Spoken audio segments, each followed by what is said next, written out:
Alors, dans le premier numéro de Zadig, on va essayer de montrer toute la richesse de cette proposition éditoriale. Il y aura chaque trimestre un grand dossier de 70 pages qui est cette fois sur la France évidemment, puisque Zadig parle de notre pays et essaie de le rendre lisible. Donc un grand dossier avec Pierre Rosanvallon, qui est ce spécialiste d'histoire et de démocratie, sur les invisibles. Et ce dossier sera accompagné d'énormément de reportages, d'analyses, d'infographies, de cartes, notamment les cartes d'Hervé Lebras. Donc ça, j'allais dire, c'est le rôti de 7 heures qui est au milieu.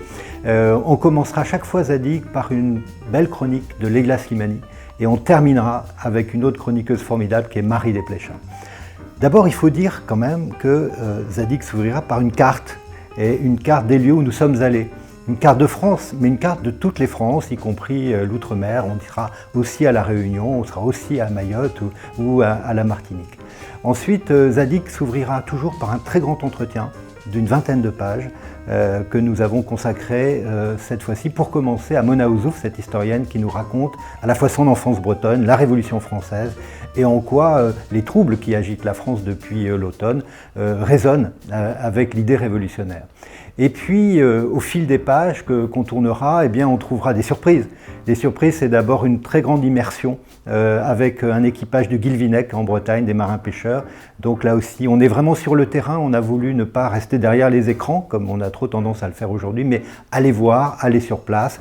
Et c'est pourquoi, dans le grand dossier sur la France, on aura aussi des reportages au long, vraiment des grands moments de lecture très concrets, avec une infirmière libérale des Hauts-de-France, et puis avec un journaliste qui va à Vierzon, dans cette ville moyenne, où ferment les uns après les autres les services publics, et comprendre comment on en arrive là.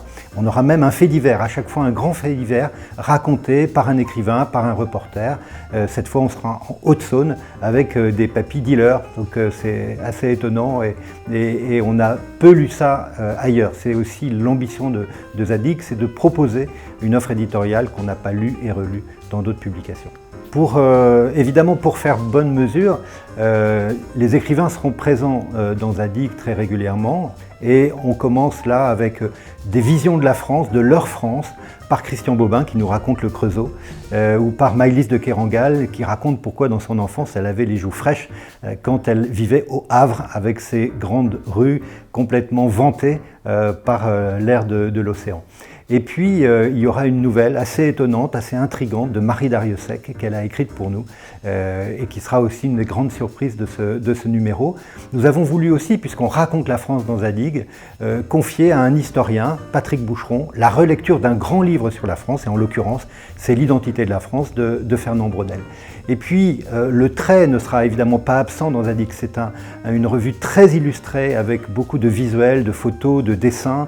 Et on commence avec Catherine Meurice, cette dessinatrice très sensible, qui est une ancienne dessinatrice de Charlie. Elle ouvrira à chaque fois, elle aussi, à côté de Leila Slimani, Zadig. Et on terminera avec un dessinateur plein d'esprit qui s'appelle Mathieu Sapin et qui, après avoir fait la Hollandie, s'intéresse à la Macronie. À chaque fois que le président sort en France, eh bien, Mathieu Sapin le suit avec son regard et son crayon.